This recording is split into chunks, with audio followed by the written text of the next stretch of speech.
সামনের দিকে আনবার জন্য কোঠাকে দরকার আছে, কিন্তু আমাদের দেশের এই কোঠা ব্যবস্থা আছে ঠিকই, কিন্তু এই সুযোগ সুবিধাটা আসলে কারা পাচ্ছে? মুক্তিযোদ্ধা ভাইরা, শহীদরা, তাদেরকে আমরা প্রাণ থেকে স্মরণ করি। আমরা রাষ্ট্র হিসেবে পরিচিত হয়েছি সারা বিশ্বে।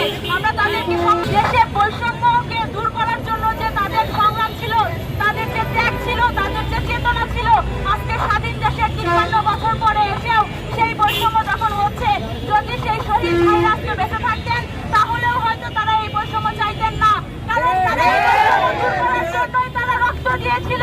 এই বৈষম্য দূর করার জন্যই, এই দেশের স্বাধীনতার জন্যই তারা কিন্তু যুদ্ধে নেমেছিল, তাদের জীবন দিয়েছিল।